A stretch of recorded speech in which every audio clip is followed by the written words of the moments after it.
right, welcome to a Week 12 look back, Week 13, second to last week of the regular season. We begin humbly offering a formal apology to Matthew Kranz. Yes, Matthew was the high scorer last week, and we couldn't get him on the video, but I do have a prepared statement since I was called out for this. So, without further ado, here we go. Matthew Kranz, also known simply as Kranz, also known as I got tuck, but I'm not a kicker. It took a 145 to 88 butt whooping, along with a passive-aggressive letter written by a sickly commissioner, to finally make me realize that your fantasy football team is, in fact, worthy of being relevant. It's possible that, like the Minnesota Vikings football team that we share a fandom of, I leaned on historical biases of seasons past to inform my feelings towards your team, that you are, quote, not good, that your draft decisions are confounding, that you will always have a 500 or below record. The aforementioned Minnesota Vikings football team has been a surprise this year, despite many doubts. It's possible now that given your recent success, albeit against a very bad team with the worst points for, your team too could in fact be a surprise and sneak into the playoffs. Having now been firmly put into my place, I humbly apologize for my old takes that were in fact exposed. There will be no stoppage of future takes, but there will be a lot less about your team. Your fellow bottom dweller and future team to be named later, Tim, also known as Are We Human or Are We Debo? End of statement. Wow. Hope you tipped the lawyer that wrote that for you. There was a little bit of filler copy in there. All right, yeah, Kranz is the exciting team now, trying to come from the bottom to eat up that 8th spot after almost 150 points this week. Last week, I thought I was gonna, no pun intended, run away with the high score with Josh Jacobs' 85-yard touchdown, but I was surprised when I looked at the scoreboard and saw Kranz just shooting up there. Really impressive week. And it was something that Libby teased at a couple weeks ago when he corrected us on the ruling for that final playoff spot, that everyone still had a chance. I think we acknowledged it and then buried it after Libby had mentioned it again, saying that those 4 teams were out. But Kranz is out to prove us wrong. He's kind Question of the for only the one haters. Who can. He's kind of the only one who can, and it's interesting because Tom's lost 5 in a row, but he's still got a better record, and Kranz has 40 less points for than him and has a worse record. So I guess this is kind of why you have that rule, because Tom's got a better record but less points. So I guess we'll see what happens, but I think he's the only one who can really give it a run. Yeah, Tom's team, while he doesn't have the number 1 running back on his team like I do, would be very much like if Justin Jefferson got hurt, like Ja'Marr Chase got hurt. I think I would be in a similar situation to what Thomas had to go through the last 4 weeks without Ja'Marr Chase, because it's unbelievable when you're just guaranteed a 20-point performance in a wide receiver slot. It's just killer to the other side, and Ja'Marr Chase is one of the 4 guys that does that. Yeah, like we said all season long, the wide receivers are the MVPs. But I think you can have your guy Josh Jacobs be the MVP of last week, because 45 points is LaDainian Tomlinson numbers. Yeah, I mean, there's the little bit of a luck factor in an 85-yard touchdown to, seal off in overtime, especially since he did not play the final 4 minutes of the 4th quarter. They basically were just all right, go rest. And then he just, shout out Michigan, like the Michigan end of Michigan, Ohio State. If you run into the middle of the line enough times in a row, sometimes you're going to have an 85-yard touchdown as a result. So shout out Josh Jacobs, shout out Michigan. Libby, it was real. I watched it, and it put a nice Band-Aid on the Packers season for me. I will say that. I was going to give you a platform for Michigan, though I don't think we have any act. I don't think I know an Ohio State fan personally, but No, that game was pretty impressive. The second half was kind of boring once Michigan just started scoring nonstop, but good it for the wasn't Maize and Blue. boring. Counterpoint, not boring. Um, it was great. It almost got like beyond therapeutic. It was just you're like, well, you can stop beating them now. And in the back of my mind, I'm like, no, kick them Keep again, going. kick them all. They're down again. Just do it. Yeah, great game, great weekend. Packers stink. Michigan, let's see what they can do. Moving forward, I had a shout out for I always push back against MVP being for a team that would have clearly won anyway. I would have won Fair. anyway with Josh Jacobs. So I will shout out Austin Eckler and Equinemius St. Brown for Libby, who helped him edge out Seth, which was the game of the week. You wouldn't think any less from the two top teams battling against each other that this one would be tight. Libby sneaks a 3-point victory out. Just trusty Austin Eckler had a bad week before, came back 20 points. Just what the guy does. Yeah, as Libby said in his letter, this is legitimately a rival now between Livy and Seth. I think they've played 2 or 3 different times already this season, and they seem destined to meet again in the playoffs. Yeah, this is like the Sam and Ross battles of old, where it was just any time those two teams played against each other, and they were usually in the top 3 of the teams within the league. Just always tight, always good. Yeah, it's the same. Always Just high less. scoring too. I mean, two teams in the 130s. Yeah, just it's the same as the rivalry, just less trash talk and bad Photoshop work. So this week we actually get to talk a little bit about the waiver wire because there is a very interesting person that is the top waiver wire target. That would be the serial molester Deshaun Watson. It Allegedly. I, Do I have to? Did he get? I don't think I have to say allegedly. I think he was convicted. And he was. I know the cases were dismissed. We're not here to talk about what he did because that's not our job. But what makes it interesting for a fantasy owner is, do you want to pick up somebody like that? We've had this in the past with, I think, Adrian Peterson, Ray Rice, other people, convicted baddies who also play football. I don't know. I don't think that I would put him on my team, but I don't know if I would judge anybody for doing so. so the interesting thing is if you look at the rosters, the team that would benefit the most from having him is actually my team. I have the worst starting quarterback out of the top, like probably 6 teams. But like, would you definitely start him over Tua if you're Libby? Probably not. Would you start him over Mahomes? No. Would you start him over Herbert? Maybe, but probably not. Are you going to start him over Jalen Hurts? No. Are you going to start him over Lamar Jackson? No. Well, that's that. Hang on. That's one that you might. Oh, 'Cause all I right. know I've been talking to Wes, and I have traded a few messages, and he's expressed some doubt over Lamar Jackson's performance. I think rightfully so. He's been kind of mediocre after I traded him. So maybe he's looking for a little bit of an extra spark to his lineup. So I could maybe see Wes doing it. Maybe. So the teams with the most free agent budget right now are Seth has 50 and Krantz has 50. The next highest is Lucas at 49. Wes has 43. So those are the teams that can put in, that can dump the money in and just grab them. What's Lucas? Who's Lucas's quarterback? Jalen Hurts. Yeah, so he probably doesn't need him. Krantz has Josh Allen. He doesn't really need him.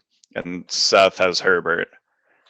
So if Seth wants to go away from Herbert and just drop on Deshaun,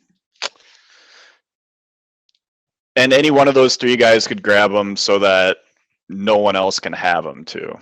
That would be the other strategy, and just not start him. You also have, I'm looking at Sam's team since Justin Fields is questionable. He's got Derek Carr, your old buddy, in his starting lineup. Does Sam maybe grab Deshaun Watson? He's got $18. So if somebody outbids over 18, then probably not for Sam. And I would be shocked if he goes for less than 20. I would be shocked if he goes less for 30. Because I mean, the nice thing about fantasy football is it is just fun. It's so dumb to bring anything else into it. And Deshaun Watson's a good football player if we want to just completely remove everything. And he's also a really fun football player to watch if we're continuing to remove everything. So, like, I think you can put the morality of it behind because it's just stupid, fun fantasy football. Like, if you are a Browns fan and you want to question, like, cheering for him in real life, yeah, go ahead and do that. But I think you can kind of throw the morality out the door when it's just a game. A fun. It's not even the game. It's the fun game about Right. the game. It's the game about the game, and this is why I don't believe in paying for winning the league because of stuff like this, because you could throw that in somebody's face and it just gets ugly. So I totally agree. Yeah, it's fun. It's a game, but I wouldn't worry about it. He's a great quarterback that's really fun to watch. And if I had more than $0 in free agent budget, I would happily take him as my quarterback. I put in a bid at 0 for him. So if I am the lowlife that is the one of the 12 people that was like, I'm never doing it, then I will happily be the guy at the end that goes, welcome to Sean. And also could be your keeper if you get him for that low, because there's that part of it too. You might $15, want to put, yeah. You might want to put. I'm never paying $15 for a quarterback ever again. I'm also never paying more than $18 for a running back ever again. At least it didn't tank your season. The whole we would be talking a lot more about that keeper pick if you were bad, but I think that the $18 for Josh Jacobs kind of washes that away. I think if everything would have gone semi to plan with the quarterback situation, I would be right there with Libby. We'd be talking about how we just have two dominant teams. But it didn't work out. And Dak is an extremely frustrating fantasy football quarterback to watch. It's almost like Rodgers to some point where you're just like, he throws you all the way down the field and then can only get it to the 5-yard line. And then the running backs take care of it every single time. And he ends like every game, like he'll go into halftime and it's like 200 yards passing, no touchdowns. You're like, what?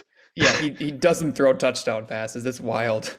And then when he's throwing picks, like picks against the yardage gain, it just like cancels each other out the entire way down. And you're like, how am I going into halftime? And he has 4 points. This is unbelievable. Also, just a quick shout out. I hate Thursday games. They drive me absolutely insane if I have players in it, because for the next 2 days, I have to just be like, oh, how did I start a tight end that got 0 points and I have to just stare at that number till Sunday? That is really, really frustrating. And having 3 games that day was rough on the old psyche. But you got a 20-plus point performance from Jefferson.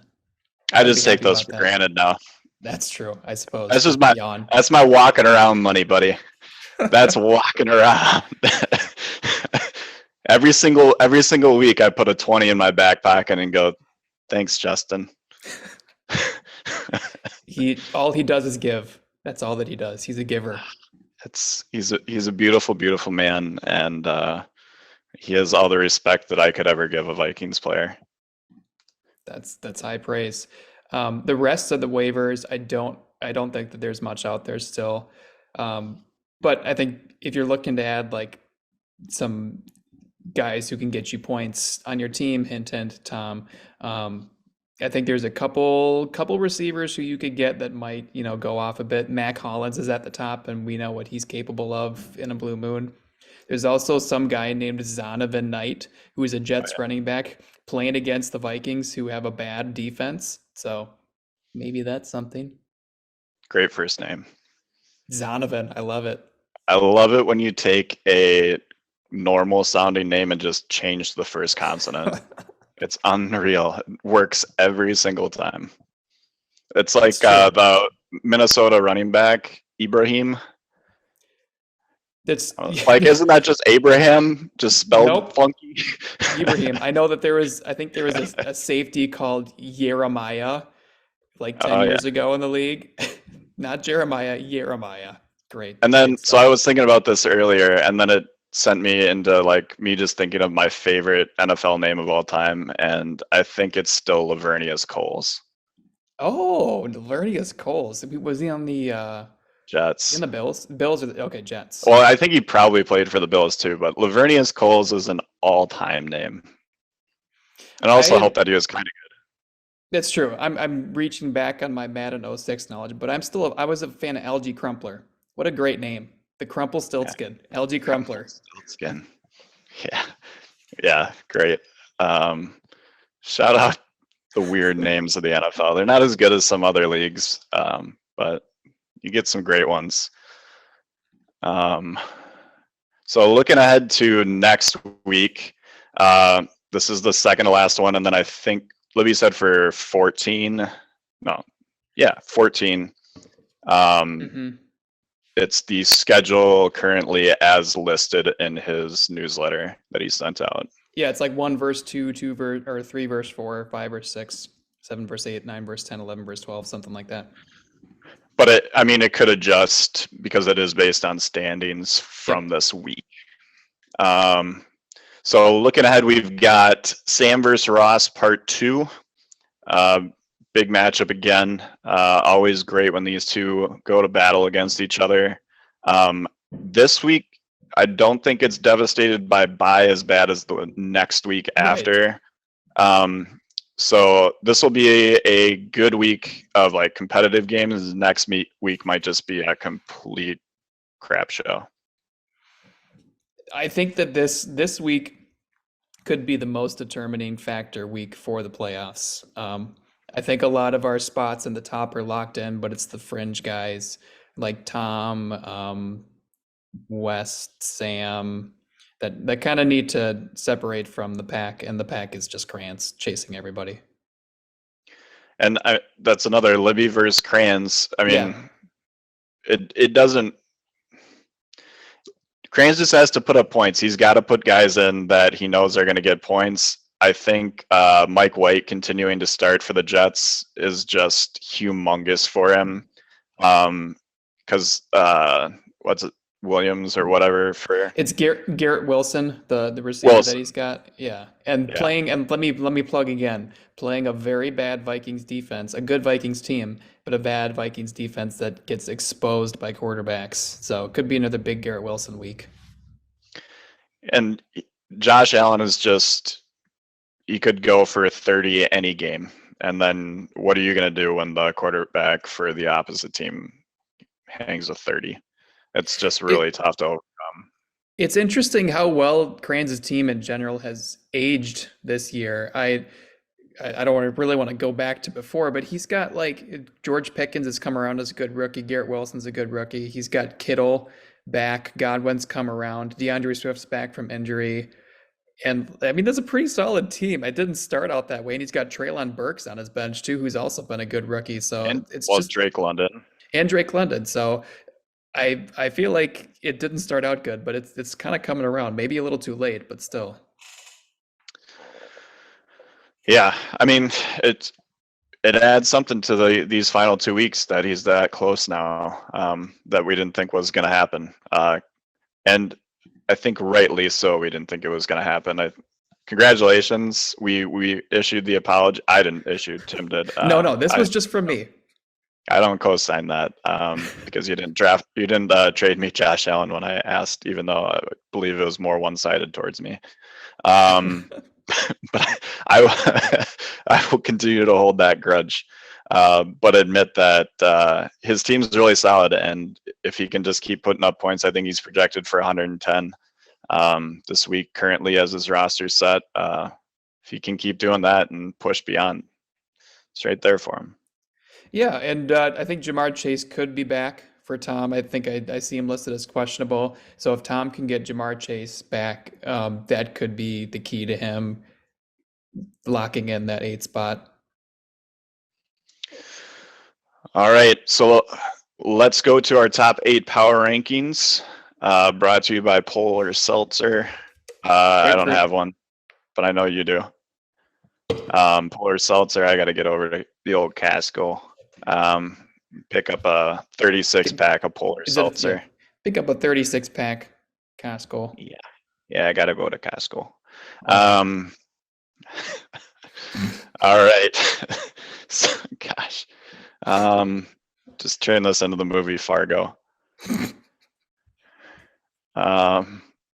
So let's do our 8 through 4. We've got Tom just holding down that 8 spot for as long as he can last. He's like the last guy on the ship that is currently halfway underwater, but he's still trying to make it out. He's George Clooney in The Perfect Storm. Kranz is just the waves crashing down over and over on these guys, just battered. You but don't let's even need just see to. if he can pull out. Doesn't even need to win. Just needs to put up points. Just score more than 100 points 1 week. I think you're fine. Number 7, we've got Sam's team. A little bit down on him again because we thought Justin Fields was so good. Justin Fields was so good, but now he hasn't had him last week, and who knows how long that's going to last. They're also playing the Packers this week, so that's either going to be really good or really bad. History would suggest bad. Recent history would suggest good. Number 6, we've got Wes, and number 5, me. When we were going through these rankings, said that Wes and I's team are basically married. I have a little bit more points for, but we have similar points against, and it just seems like neither of us can like leapfrog the other. We just always are basically the same in the rankings and the same in the standings. It's a symbiotic relationship. It's true. It's true. I don't like it, but I will try to persevere and get into the top 3 again at some point. Number 4, we've got Lucas. Just continues to be solid. What are you gonna do? I think he's clearly separated himself into that top echelon, while the other ones in the middle that we have previously mentioned don't quite live up to his team. Lucas has like hung around the middle of the rankings all season long. It's kind of been crazy, Mr. Consistent. It's end of the year Derrick Henry, and like Derrick Henry would have had a screen pass go for, I think it was 60 yards and a touchdown, the one that he fumbled before the end zone that got picked up, because he doesn't get the rushing yards and he doesn't get the touchdown either. So that like 10-point play just got eliminated. Take it away for the top 3. Number 3 on a quiet little 5-game winning streak is Ross. He's back up in the top 3. I think we were down on him in previous weeks, but he's back, and I guess he never really went away. It's not surprising that he's managed to stay afloat even with Cooper Kupp being gone for the season. Ross will always prevail. I think that is just, it's law by now. So he's in number 3. We're putting Seth in the number 2 spot. As previous weeks, couldn't quite unseat Libby. I think if he would have won that matchup that they both duked it out on, he might get the 1 spot, but for now he's settled at 2 still. And then Libby again, yawn, number 1 again. What are you going to do? Maybe Austin Eckler will be bad 1 week in the playoffs, and then someone else might be able to win the championship, but doesn't look good. He's been able to battle back against what he claimed to be a bye week just beat down. I've never used a bye week as an excuse before, so it's an interesting excuse. I might look into next year to use that excuse. So thanks, Libby, for that idea. It's a even better way to discuss your team than what I've currently done, which is always blame other things, other factors. Well, it's looking now like so Libby, and I mean our power rankings have Seth at number 2, but ESPN's ranking has Ross at number 2. So right now it's looking like Libby and Ross will be the pickers, as it were, for the playoffs.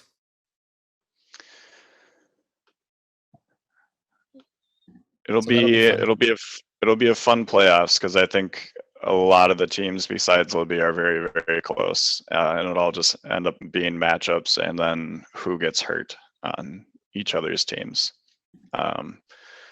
Because if Josh Jacobs' hamstring or whatever that caused him to be probable all last week, and I think is going to keep him out of practicing this week too. Like, if I don't have him, I can't beat any of the teams in the top like 6. And I'm sure every other person in that top 6 area would say the same thing I am for one of their players. I think that's going to be kind of the deciding factor, is one person is going to have a guy go down, and it's going to level everything back out for the teams that didn't have that happen. Yep, which you can't really predict. You also can't predict how competitive or uncompetitive some teams might be in the real NFL as the season winds down. But it does look like it's going to be a pretty interesting playoffs for everyone except for me and the other 4 guys who suck. Yep. Any other shout outs? No, I don't actually. This has kind of been Cran's week. This is probably the first time we've talked about him all season long. So I guess congrats, Crans, again, for being relevant and worthy of talking about. We'll see. There you go. And I'll do now what I've just done at the end of every one of these is shout out a TV show. Andor, really good. Probably the best Star Wars thing I've watched since the original trilogy. Wow, interesting. Christina and I just started that one, first 2 episodes last night, so I guess we'll see. I also see quite often the I won't use a biblical reference, so I'll just call him the Muhammad of Andor, which is our brother James. He preaches the good news of Andor wherever he goes and passionately defends it more than any other person. So if you dislike Andor upon watching it, text James and tell him that. It's so funny. He gets really upset. It's wild. It like turns a switch in him. He's a true believer in the Andor gospel, and I did finish watching it. It's great. Like I said, really good Star Wars material. So shout out Andor. Even if you don't like it, you should still text James just to mess with him. I am two episodes left on Atlanta season 4. Have to co-sign that one. Very good season of TV. Even if you don't watch Atlanta, and this is because you still have to watch season 5 or no 4. 4 is the last one. Yeah. If you just pick an episode, watch the Goofy movie episode. I haven't gotten to that one yet. No. When you get to it, you'll know. We'll talk about it that week. It's the most Ross and I after I shouted out Atlanta, Ross was texting me and we talked about this. It's unbelievable. It's so funny and so like poignant. And I'm just gonna sound like any other dumb person trying to recap a show that not a lot of people watch, but it's really, really funny and it's super out of context. You don't have to have watched really even the show to think it's funny. Pop that on. Really, really good watch. It's just, the show overall is great. I've watched all of it so far, and I'm sad to finish it, but also excited. And this is not a spoiler alert, but it is an alert. Yellowstone might be bad. You didn't hear it from me. You didn't hear it from me, but the first 4 episodes of the season have been a little tough. And I'm trying to figure out in my mind if it's because I'm watching it week to week again, which always messes with you when you're able to binge before. But it's it might have jumped the shark a little. It's bad news for every conservative white American who watches that show. Trump 2024, baby. We gotta save this country. It's like if any of you have watched the newest season of Yellowstone, you'll get this joke. I blame everything on Californians. I technically am one born Californian. I am ruining the world and East Coast politics, West Coast people ruining the world. I believe that is a direct quote from season 5 of Yellowstone. The Californians. And then they have commercials during Yellowstone just for products that are the least East or West Coast products in the entire world. What a great way to end Pop Culture Corner. Shout out the Midwest, baby. We're back. We're back. We're bleeding red Republicans, and we love public land. Gosh, what a dumb world we live in. Yellowstone might be bad. I'm hoping for it to come around because nobody loves that show more than me. Andor. But as always, watch Andor, and this is not a TV show report. This is about football. Football, and always football. Forever. Football. Talk to y'all later.